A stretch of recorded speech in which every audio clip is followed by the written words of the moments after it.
The topic we are going to discuss is continuity. First, I will give you a general idea about continuity and then delve that idea into the definition of continuity. First is, a function y is equal to fx is continuous in an interval. This means graph of y is equal to fx has no breaks in this interval. If a function is continuous in a given interval, this will mean that its graph has no breaks in this interval. It has no breaks in this interval. Second is, a function y is equal to fx is continuous at a point x equal to a. This means graph of y is equal to fx has no break at this point. If a function is continuous at a point, then this will mean graph of y is equal to fx has no break at this point. Now, to make the ideas clear, we consider an example. Let y be equal to x square plus 1 if x is greater than 0, and this be equal to x if x is less than equal to 0. We shall first plot the graph of this function. Now, before plotting the graph of the function, to make things more clear, I will like to deviate a bit from the main topic. In coordinate geometry, we have studied that the equation of the parabola in standard form is y square equal to 4ax. Now, this is a parabola with vertex at 0, 0 and axis parallel to positive x-axis. This linear term will determine the axis. If linear is x, the axis will be parallel to x-axis. That is, the parabola will be of the type this. Positive x-axis will be the axis of the parabola. If there is a negative sign here, if we have y square equal to minus 4ax, then axis of the parabola will be negative x-axis and the parabola will be of this form. And similarly, if we have the equation x square equal to 4ay, this is again a parabola, and graph of this parabola will be, now we have positive y here, so positive y-axis will be the axis of the parabola. So graph of this parabola will be, vertex is at origin and axis parallel to positive y-axis. So graph of the parabola will be of this form. If we have minus here, x square equal to minus 4ay, then graph of the parabola will be a downward parabola. And if the vertex is not at the point 0, 0, it is at, say, hk, then equation of the parabola will be x minus h whole square 4a y minus k, and shape of the parabola will be, suppose this is the point hk, this is the point hk, and we have y here, so positive y-axis will be the axis of the parabola. So shape of this parabola will be like this. Now, in this question, we have the function y is equal to x square plus 1. That is, y minus 1 is equal to x square. So here h is 0 and k is 1. Here h is 0, we have x square instead of x minus h, so h is 0, and instead of y minus k we have y minus 1, so k is 1. So vertex of this parabola is at the point x equal to 0, y equal to 1. This is the point x0, y 1. And we have positive y, so axis of the parabola will be parallel to the positive y axis. So this will be the shape of the parabola. But in this question we have y is equal to x square plus 1 for x greater than 0. So we have to consider only points for which x is greater than 0. That is, we have to consider only the right side of this graph. That is, we have to take only this branch for which x is positive. So graph of this parabola is, vertex of the parabola is at 1, 0. X is 0, y is 1. X is 0, y is 1. This point will be the vertex. And graph of this parabola is, we have to consider only the positive branch. So we will take only this branch. So this is the graph of this function. Now second is, we are given y is equal to x. Now this is a line whose slope is 1 and this line is passing through the origin. X is 0, y is 0. So m is 1 means tangent theta is 1. And this means theta is equal to 45. So this is a line making an angle of 45 with the x-axis and passes through the origin. But here x is less than or equal to 0. So we will consider only this side of the graph for which x is negative. So this will be the graph of this line. This angle is 45. This angle is 45. So this is the graph of this function. Now what we notice is, this is the number line and this is the point 0.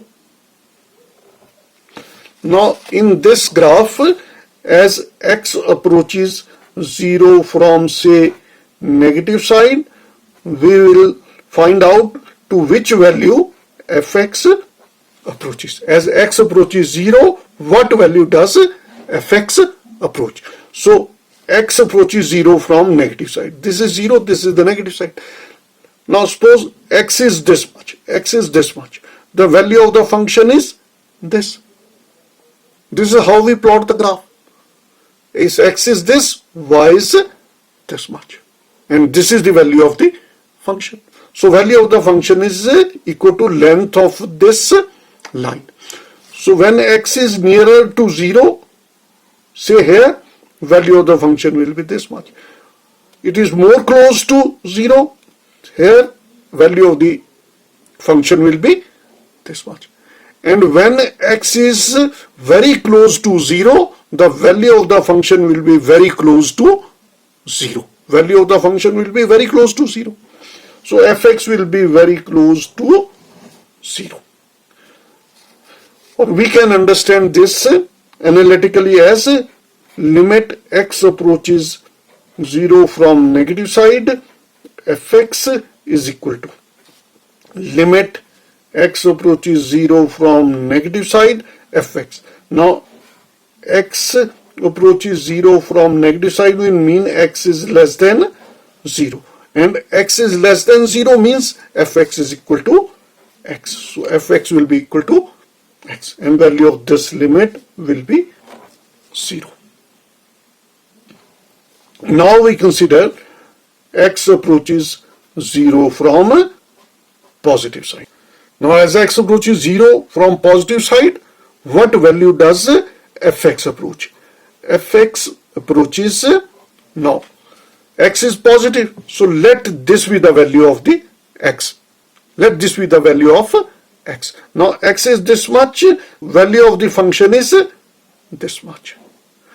X is closer to 0, say here, then value of the function will be equal to this length.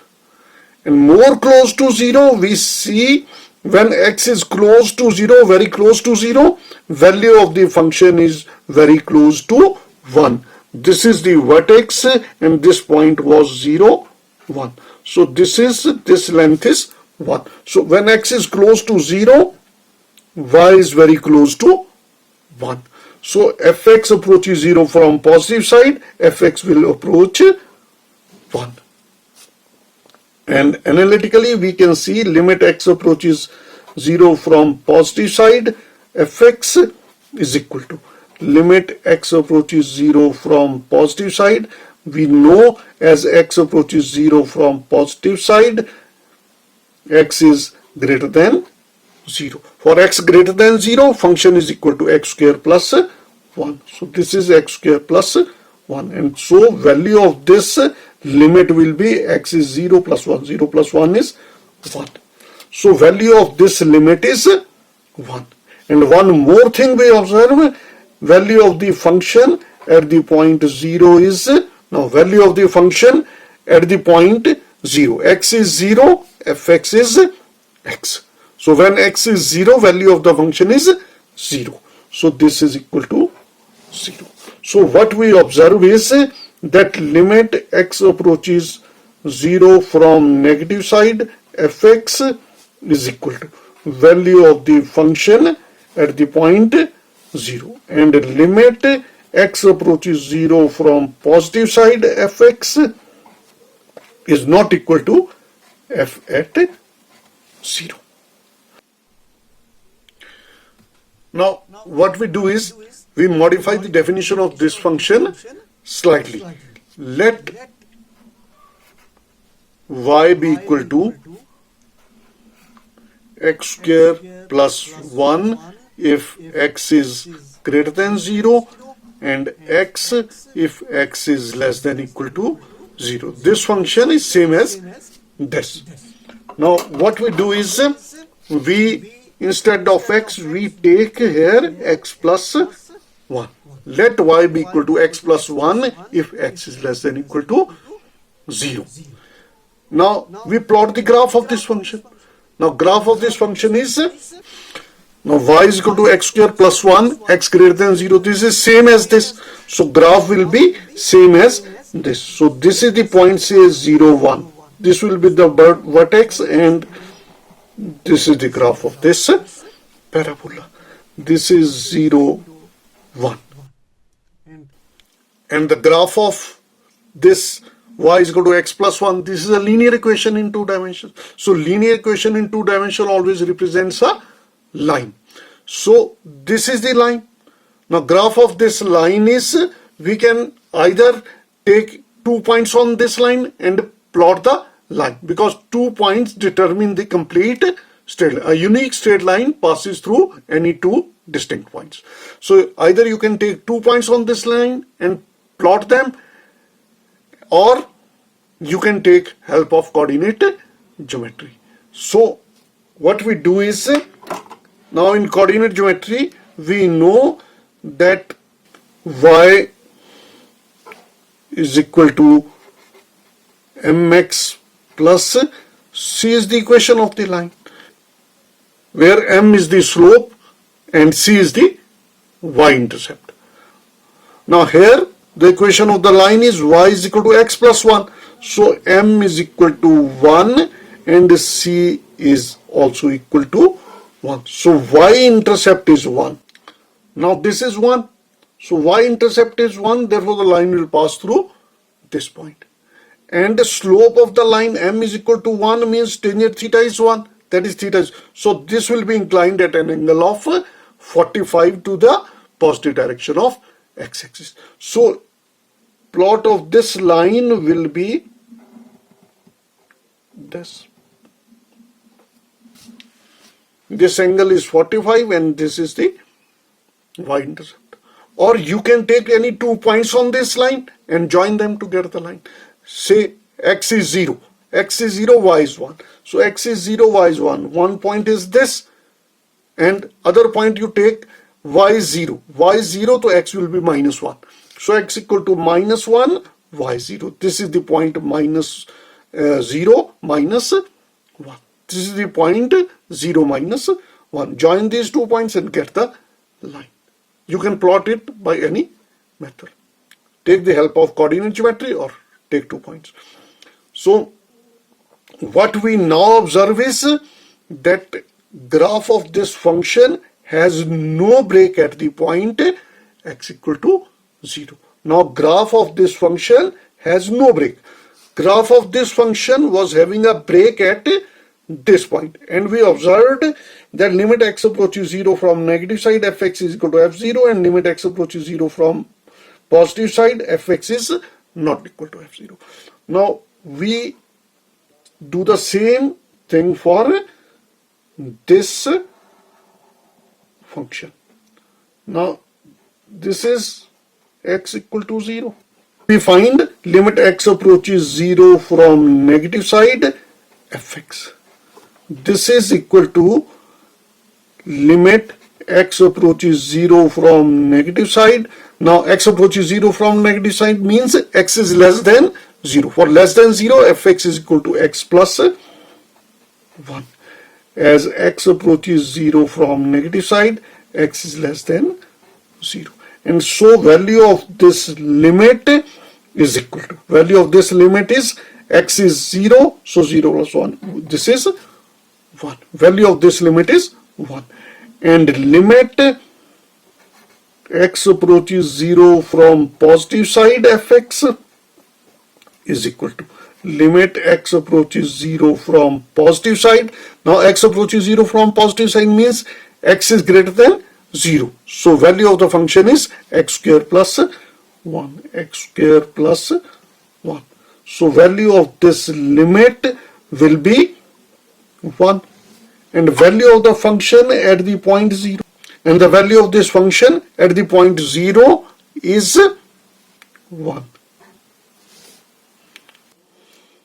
So what we observe is that limit x approaches 0 from negative side fx is equal to limit x approaches 0 from positive side fx is equal to value of the function at the point 0.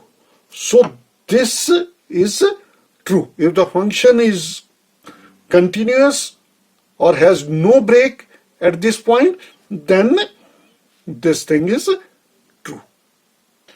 But here when the function was having a break at this point, then this condition was being violated. This condition is not true. These three things are not equal.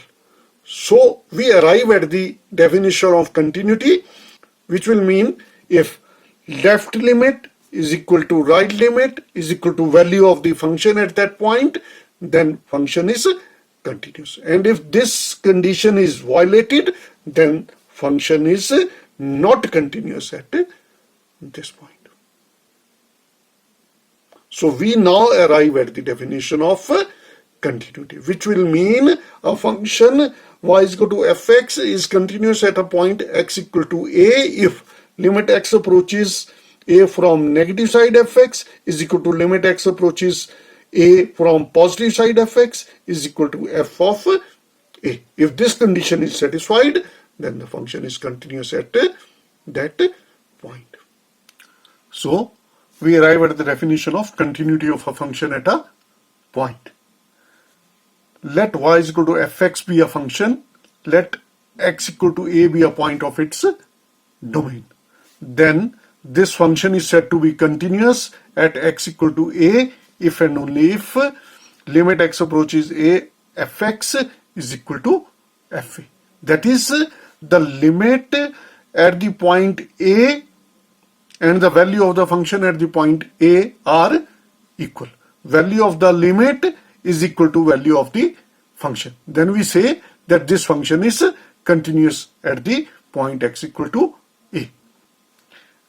And we know by definition of limit that limit x approaches a fx exists if and only if the left limit is equal to the right limit and their common value is the value of the limit. So we can also write this definition as if this condition is satisfied, then the function is continuous at x equal to a, otherwise it is not continuous, or we say it is discontinuous, and x equal to a is then known as the point of discontinuity. If the function is not continuous at x equal to a, we say x equal to a is a point of discontinuity. And very useful note, we consider the left and right limits separately if there is a change in the definition of the function at x equal to a. There is a change in the definition of the function at x equal to a. For example, first, when modulus is involved. Modulus is involved. Because mod of x is equal to x if x is greater than equal to 0, and minus x if x is less than 0. So if we are considering the point x equal to 0, then we must consider the left and right limits separately, because the definition of the function is changing at the point 0. For x greater than equal to 0 it is x, and for x less than 0 it is minus x. So whenever there is a change in the definition of the function at the point under consideration, then we consider the left and right limits separately. If the point under consideration is, say, x equal to a, then we can write mod of x minus a is equal to x minus a if x minus a is greater than equal to 0, and this is minus x minus a if x minus a is less than 0, or mod of x minus a is equal to x minus a if x is greater than equal to a, and minus x minus a if x is less than a. So what we notice, at x equal to a, if x is greater than equal to a, definition of the function is this, and if x is less than a, definition of the function is this. So we must consider left and right limits separately. Now second is greatest integer function or integral value function. Greatest integer function or integral value function. Now greatest integer function, integral value of x is defined as greatest integer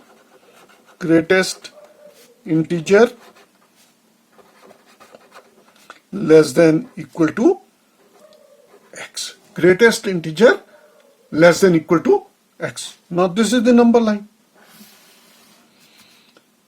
Say this is 0, this is minus 1, this is minus 2, this is minus 3, 1, 2, 3, and so on. Now suppose the point lies here. The point x lies here. So the greatest integer less than equal to x.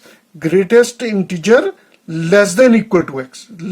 Now integers less than x are minus 3, minus 4, minus 5, minus 6, and so on. And among these, the greatest integer is minus 3. So value of integral value of x is equal to minus 3. Now suppose x lies here. X lies here. Now the greatest integer less than equal to x. Now these are all integers less than x. And greatest among these is minus 1. So value of integral value of x is minus 1. You can also remember it in a simpler way. The integer immediately smaller than x, or the first integer smaller than x. Now first integer smaller than x is minus 3. So value is minus 3. First integer smaller than x is minus 1. So minus 1 is the value of the integral value function. And another example, say we consider x lies here. X lies here. Now first integer smaller than x is 1. first integer in whole of this interval, first integer smaller than this is 1. So integral value of x is equal to 1. But if x is 2, x becomes 2, then immediately smaller will be first integer smaller than or equal to x is 2. So in this interval we will include 1 is less than equal to x is less than 2. That is 1 is less than equal to x is less than 2. When x becomes 2, then value of the greatest integer function will be 2. Because first integer less than equal to 2 will be 2. So this point cannot be included. And here also this will be minus 1 is less than equal to x is less than 0. Because when x becomes 0 is equal to 0, integral value of x will be 0. It will change. And here again we will have minus 3 is less than equal to x is less than minus 2. When x will be minus 2, integral value will be minus 2. In this interval, from minus 2 less than equal to x is less than minus 1, integral value will be minus 2. So this is the definition of the greatest integer function. We can define integral value of x. Integral value of x is equal to, this is equal to minus 3 if minus 3 is less than equal to x is less than minus 2. This will be minus 2 if minus 2 is less than equal to x is less than minus 1. This will be minus 1 if minus 1 is less than equal to x is less than 0. And this will be 0 if 0 is less than equal to x is less than 1. And this will be 1 if 1 is less than equal to x is less than 2, and so on. So left end is included and right is not included, and value is equal to the left end point of the interval. Whenever greatest integer function will be involved in continuity or limits, we will consider left and right limits separately. Similarly, if we have integral value of x minus a, we will have this is equal to minus 2 if minus 2 is less than equal to x minus a is less than minus 1. I am writing x minus a instead of x in this definition. And minus 1 if minus 1 is less than equal to x minus a is less than 0. And this will be 0 if 0 is less than equal to x minus a is less than 1. And this will be 1 if 1 is less than equal to x minus a is less than 2. And this can be written as, this is minus 2 if we add a throughout. So we will have a minus 2 is less than equal to x is less than a minus 1. And this will be minus 1 if a minus 1 is less than equal to x is less than a. And this will be 0 if a is less than equal to x is less than a plus 1. And this will be 1 if a plus 1 is less than equal to x is less than a plus 2. So whenever in greatest integer function an integral point is involved, we must consider the right and left limits separately. And in this also, we must consider left and right limits separately if the point involved is a minus 1 or a plus 1 and so on. And third is,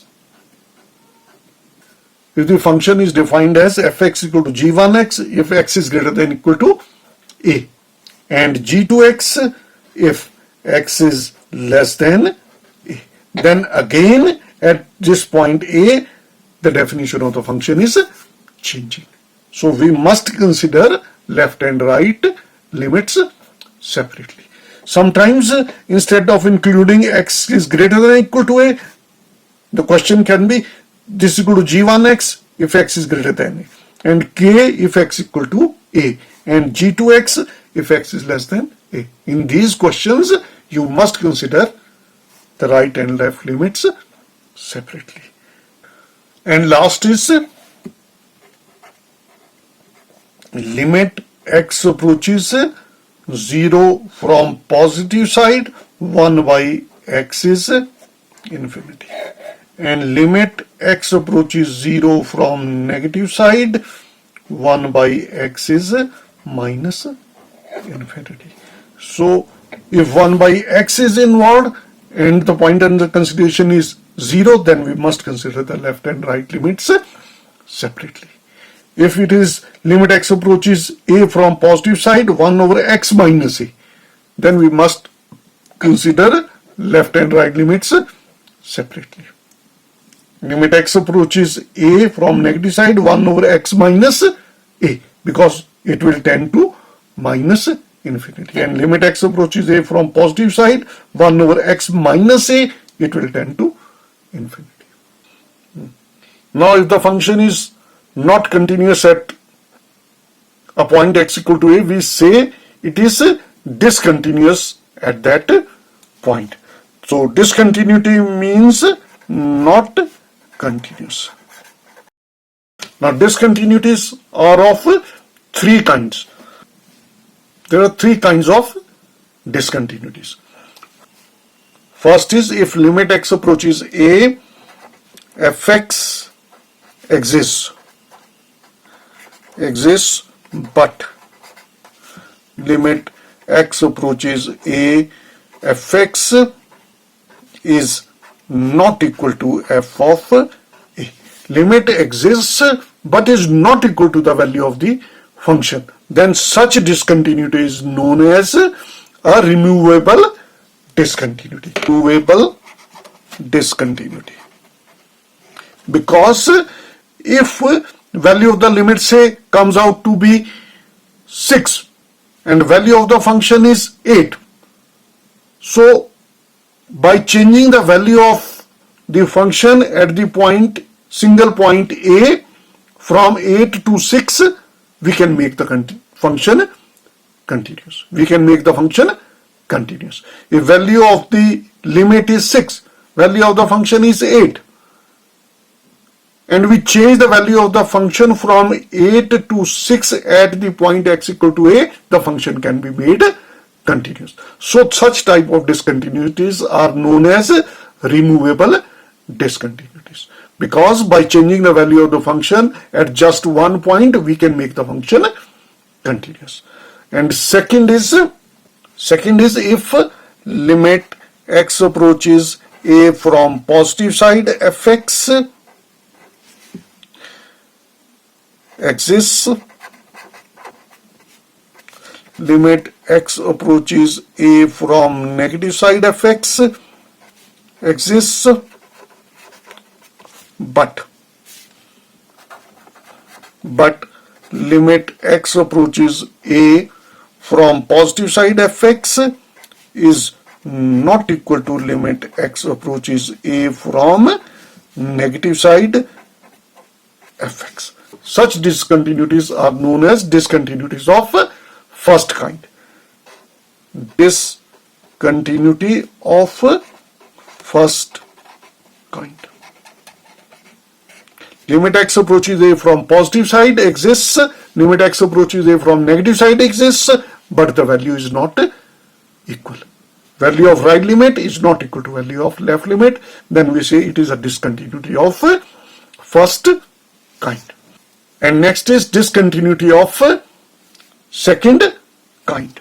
In this, what happens is if limit x approaches a from positive side, fx, or limit x approaches a from negative side, fx, or both do not exist.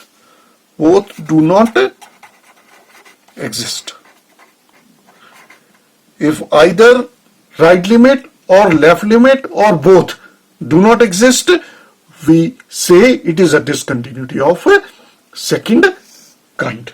It is a discontinuity of second kind.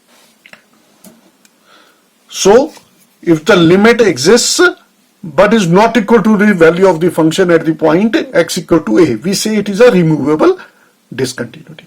If limit x approaches a from positive side exists, left limit exists, but their value is not equal, then we say it is a discontinuity of first kind. And if limit x approaches a from positive side fx, limit x approaches a from negative side fx, or both do not exist, we say it is a discontinuity of second kind. Now we take up some problems based upon what we have discussed for continuity.